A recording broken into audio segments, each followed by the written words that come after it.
One of the most exciting ensembles you could ever hear is Freedom Trio.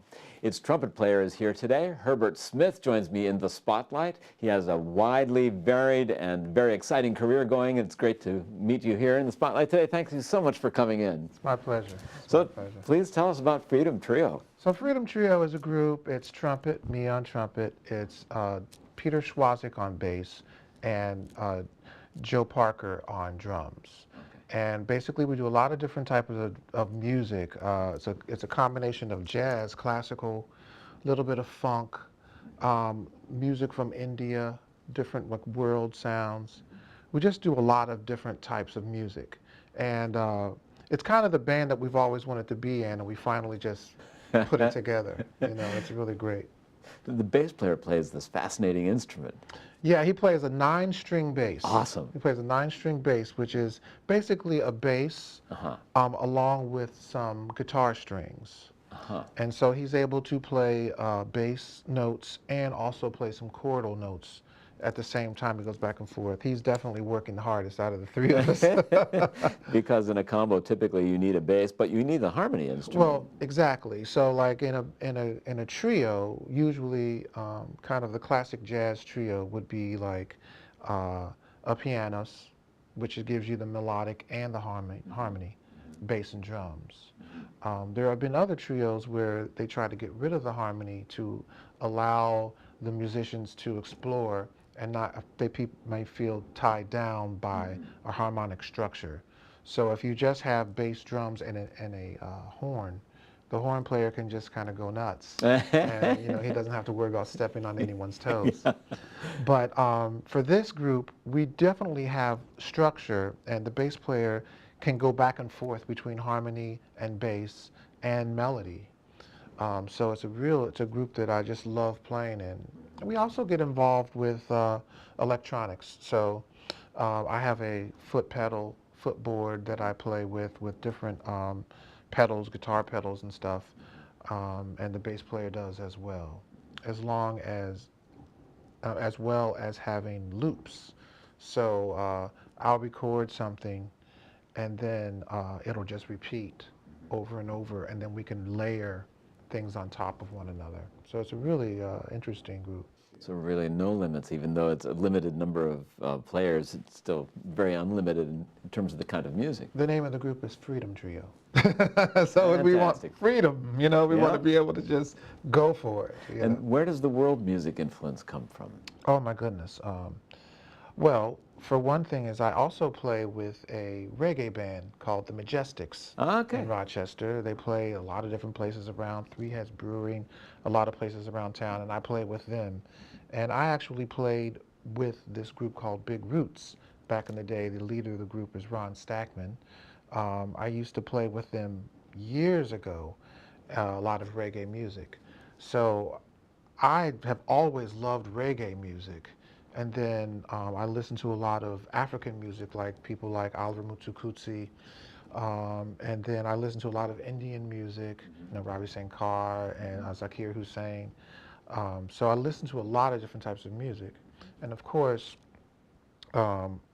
me playing in the Rochester Philharmonic, I'm third trumpet, and there's a lot of classical influence as well. Right.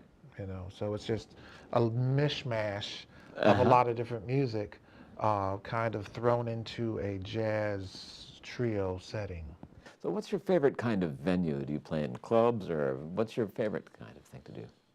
Wow, that's interesting because I do so many different things. I mean, for the trio, like a really nice venue, like, okay, so in 2017 we played at the Rochester Jazz Festival, and we played at the Little Theater and their auditorium there. That was such a great venue because it holds, I think, somewhere around 500 people, but it is a very nice, intimate venue, and you feel like they're close to you, but you feel like there's enough people there. One of the other things that Freedom Trio does is we work in schools also. We worked at the Wayne County, Ontario school district. We did a couple gigs there for kids. Fantastic. We also did some work in the Arundicoid School District. Haven't been to Penfield yet, but we'll work on It's that. growing. We'll work on that. Parenting, we're trying to just kind of work around. But in a way that we're showing kids kind of what jazz is all about. I see.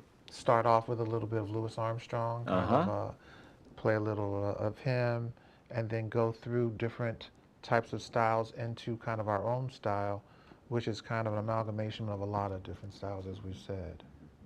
That's good guidance for parents, too, when they're starting a student out that young, get them interested in. Well, you know, I wouldn't be here if it weren't for my band director, and school teachers, music teachers that start kids in fourth grade, Um, I just did a thing at French Road Elementary School where I was playing a solo with the fifth grade band. That's great. Man, it was the best. Yes, I can It imagine. was the best. Uh-huh. And it's really, that's where the magic is. Like, people don't realize that, when you cut a lot of music programs and stuff at fourth grade, fifth grade, um, you're really stopping a whole generation of musicians. It's got to start there. It's got to start young, and then it grows. And it's proven now that it's not just about music. When you learn an instrument at a young age, there's parts of the brain that are being opened up and that are being strengthened, that help you in all other aspects of life. In certain countries, it is mandatory that all children play an instrument up until like sixth or seventh grade. And then after that, then you can let it go. You can go your own way. But I think that's just something that I really think like it would be great for like Rochester to have that. It'd be great for America, for the world to have something like that. I just am such a big proponent for music. Really helps everything we do. It helps your arithmetic, it helps your English, it helps everything. So I'm always out there pushing music, music. And it adds value to the school day for students who And might it- otherwise, fall away from the system. Yeah, it adds value to the school day. It helps the brain. It also puts people when they're older so that they will support music, so that the different orchestras and bands and choirs and different organizations that are out there, if there are people that have had music, then they have an education about music. They want to go hear good music. They will willing to support good music. So it just goes, it's a much wider thing than just we need to cut music. Interpersonal skills and discipline, too. Oh God, yeah. Interpersonal skills, being on a team, cooperation. It's so many different things. And so did you grow up in this area, or where do you stem from? I grew up in Cincinnati, Ohio. Uh-huh. Cincinnati, Ohio, and came here to go to the Eastman School of Music Fantastic. and studied with Barbara Butler at Eastman School in 1987. Uh-huh. And the way I got here was I met Wynton Marsalis and talked to him and played for him, and he believed he had a Wynton Marsalis scholarship for an African American trumpet player, and I was the first recipient of that scholarship at Eastman School of Music. Congratulations. And man, I can't tell you how much that has helped me, because went to Eastman for 4 years and then was in the Rochester Philharmonic right after that. Amazing. And there were some years I was out of the orchestra for a while, then came back. But it's really just been a good ride for me. I'm just so thankful to be able to play music for a living. That's what I do: play, teach, direct, compose, arrange. It's just a really, really wonderful thing. And teaching, is it a private studio, or? I teach privately at my home. Uh-huh. I also teach at RIT, Rochester Institute of Technology. I see. I am the director of jazz bands at RIT. I have 2 jazz bands that I direct, Great. and it's a wonderful thing Yeah. because here are musicians that are not music majors, but they're all majors in many different places, you know, Hmm. and but they are there because they want to play. Uh-huh. You know, they Right. really want to play, and so there's a real love there for the music. Um, I always tell this story because there's this guy who came in. I won't mention his name, but he usually comes in and he's all disheveled. And he came in to rehearsal one day all tied up, suit, hair Yeah. combed. I'm like, dude, what's up? And he's like, yeah, I had a job interview, you know, for a company. I said, well, what company? Microsoft. Oh, okay. Yeah, that's right. Microsoft. So that, Uh-huh. okay, good for you, Yeah, man. You that's know. it. That's right. You know, so it's like these are the type of people that I'm working with here Uh-huh. in music, Right. but they're just great, great students. And there's such a connection between like the technical side of things and music. There's Yes. such a connection Hmm. there.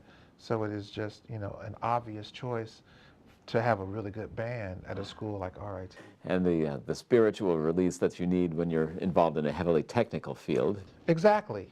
I mean, here are these guys. They don't have to be there. You know, Hmm. we rehearse five to 6:30, Tuesdays and Thursdays, Nice. and they're there.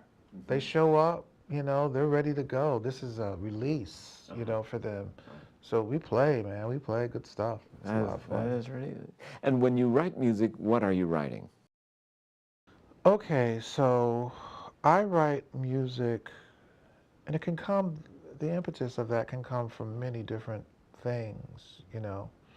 Um, so For example, the new single that Freedom Trio Uh-huh. just put out, I see. it's called Dammit, Walpole. Okay. Dammit, Walpole. Okay. So what that is a friend of mine, Dan Walpole. He's a teacher at Genesee Community Charter School. Good Uh-huh. friend of mine.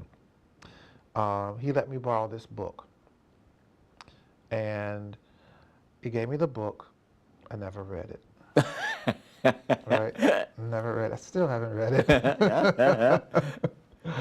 And every time I would see him, now he's cool, you know, Hmm. he's not thinking, Herb, where's my book? Hmm. But every time I would see him, I would think, damn it, Walpole, I ain't got your book.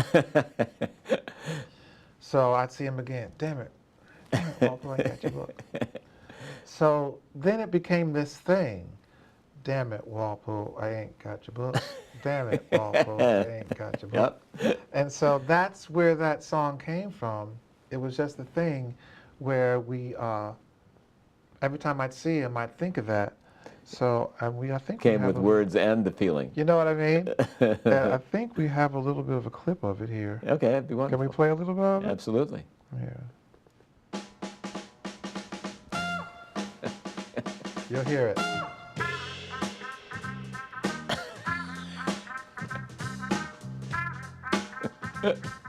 Here comes the melody here.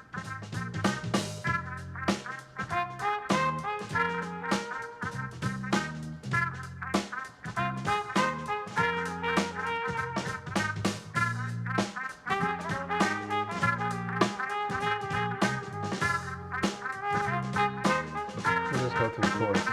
Mhm.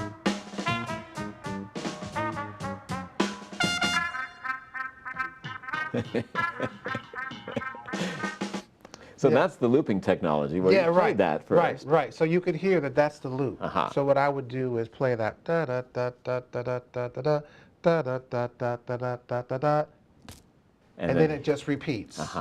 Uh-huh. right?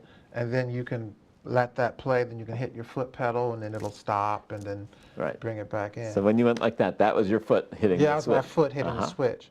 And so you can see how, like, kind of when you compose, it's really great. For me, I really like to compose kind of things that are in the moment, things that are Uh-huh. real, you know. So I have this real issue with the store that's in Pittsburgh. There's a clothing store, Lululemon. I don't know if you know that store. Okay. I love their clothes. Uh-huh. Expensive. Yes. I just love them. Uh-huh. Right. And I go in there and everyone's moving around and Yeah. very perky and helpful. Sure. And so I wrote a song called Lulu Women because it was just the feeling of that store. Right. It was the feeling of that store. So yeah, it's just you just compose things that really kind of hit you in the moment. So there were two different trumpet sounds. Did you have a mute in then, or did you process that somehow? That sound was processed. So you have Yeah. electronics affecting the tone as well as the time. Exactly. So I have the guitar pedals can process that sound a lot of different ways. You can change it and make it do different things. So when you're playing on a trumpet, and believe me, I am just barely getting started with the whole pedal situation. I was just hanging out with Ron Sackman, a friend of mine who's the leader of the Majestics. He helped me with my pedal board. He's so great at that stuff. He hits pedals and all this kind of stuff. And I'm like, which one do I hit? Which button connects into this? I'm more like, worried about this stuff. Yeah. But there's a whole nother world to get into with pedals. But what it does is it gives your voice. It gives you a different voice. Mm-hmm. When you hear your sound come out, and guitarists would know this, when you hear your sound come out differently, Mm-hmm. it makes you play different. It really makes you play different stuff, different things. It's really an interesting thing, and I'm just getting started. That's fascinating.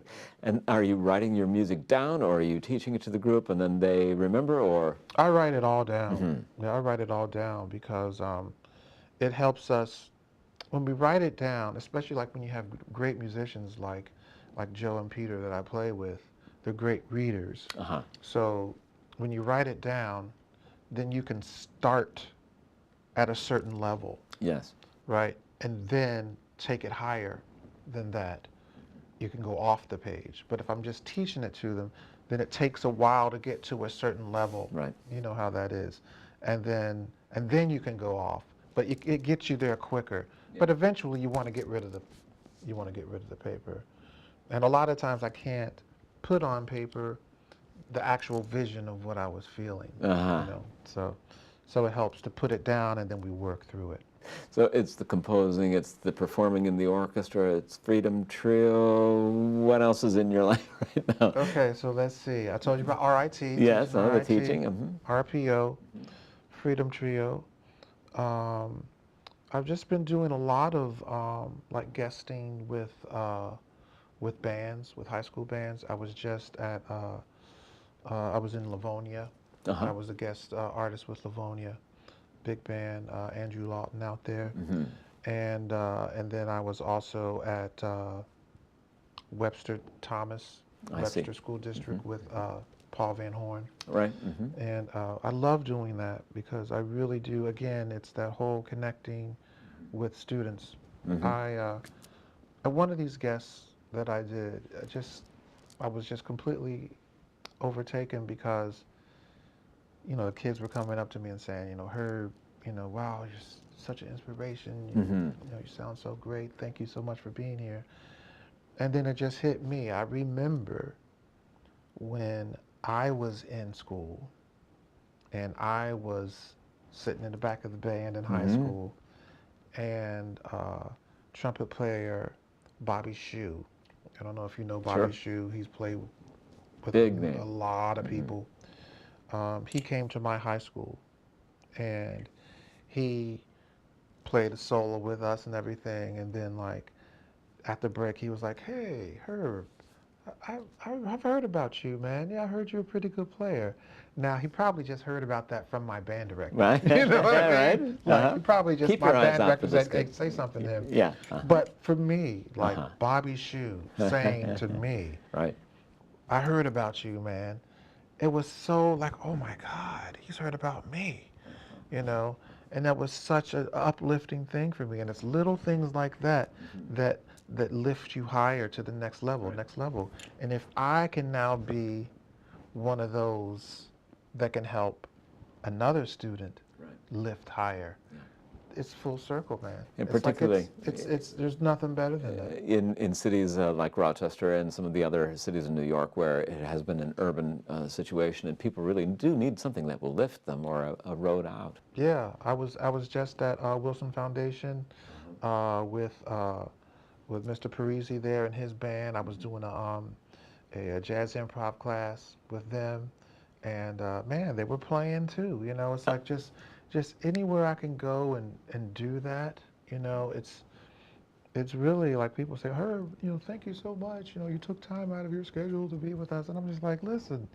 You don't realize, like, this is feeding me. Like, you know what I mean? Like, it's like, I'm here and I'm Sure. taking time out of my schedule, whatever. But, man, like, to come in here and do this is what it's about for me. Thank goodness. Yeah. You know, this is really what it's about. It's about, like, how can I use the gifts that I was given and lift someone up, help someone, brighten someone's day, change someone's week, someone's life.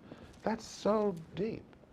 You know, I'm on stage at RPO sometimes, and I'm sitting there, and you look out there and you see 2,000 people, Mm-hmm. you know, and the place is silent. Right. You know, it's powerful. You know, it's so powerful. I do not take that for granted. You know, sometimes you're like, I'm late to the concert, you know, Yeah. forgot my socks, you know, where's my pants, Yeah. you know, you're rushing in and everything. Like, okay, good God, I finally made it. But then, like, there's those moments where you just go, I'm just so thankful to be able to be on stage now and give, you know. It's a beautiful thing. It is a beautiful thing. And so how is the experience of playing classical music so different from your trio? I mean, there's the small ensemble aspect, but when you're in a trumpet section, there's really a lot of different discipline going on. Oh yeah, it's a bit different. It's a really a bit different, and it took me. It's like there's a balance that you have to find because in classical music, as third trumpet player, my job is to support the first and second, pretty much first and foremost. If I have a solo, like sometimes third trumpet will have a little solo, Yeah. and then it's me and the conductor. Right. You know, I have to be with him. But for the most part, it's all about, I am all about being with the section. So I'm just a support to them. So you have to really kind of, like in the trio, it's all about how can I express myself? What am I feeling in a moment? You know, what do I want to say? What do I want to portray myself as? But in the section, it's about we're a unit. Right. Yeah, and I have to make sure that I know the vision of the first trumpet player, and then I'm fulfilling that, and I'm not sticking out too much, Right. but still playing loud enough. You know, intonation, not too much differences, not too much vibrato. Got to, you know, have a homogenized sound. You know, so it is definitely different, and that's just being like a section player. And then, of course, you know, for a classical concert, there's not much room for improvisation. Right. True. You know, you just pretty much, you know, that's where it is. Yeah, You know, hey, play that G right here, this long, this loud. You know, so there is that. But it's a really difference. And eventually, I just get to the point where it's just an easy thing for me to just switch back and forth. You know, it took a while. It took a while, especially I was really heavy classical, and then I started kind of moving towards jazz, and then I kind of felt like my classical was suffering a little bit, so I needed to kind of go back to scales and etudes and stuff, and getting everything back, and then and now I think I'm pretty much finding a good balance. I think I'm finding a good balance of that for jazz and classical. And do you use the same instrument? I use the same, I use the same mouthpiece. So on a trumpet, there's a mouthpiece. I use the same mouthpiece for jazz and classical. In classical, we use something called a C trumpet, which generally that's the horn that we use in classical. I don't use that in jazz. A regular trumpet is called a B flat trumpet, and that trumpet does go back and forth But in jazz, that trumpet is primarily jazz, the B-flat trumpet. Is it sound related, or is it the keys that you're playing and that makes that choice? Or is it just the character of the instrument? You know, it's an interesting thing because this goes back. French orchestras played C trumpet. German orchestras played B-flat trumpet. So Boston was a French orchestra, so much so that they actually brought people from France to be in the orchestra, and they would do their rehearsals in French. Amazing. Right? New York Philharmonic was a German orchestra. Yes. All right? So they would do a lot of their rehearsals in German. And then at some point, the C trumpet from France, there was a teacher who started teaching a lot of people. The C trumpet from France kind of took over the classical trumpet section. So now most orchestras, I would say 97% of trumpet sections in major symphony orchestras play C trumpets. Yeah. The B-flat trumpet is still used in orchestral music, but it's predominantly C. Now in England and different European countries, they still use a lot of B-flat trumpet, but America, pretty much C. Yeah, yeah. So if jazz education at the young level, is that what route you would recommend to a parent, for instance, or is it based on what the child's interest is? Is a jazz education going to bring them the same benefits down the road as a classical music education, for instance? Should they be doing the scales? Should they be doing the etudes? Well, I think when you first start, you have to learn your instrument. You know, you have to learn your instrument.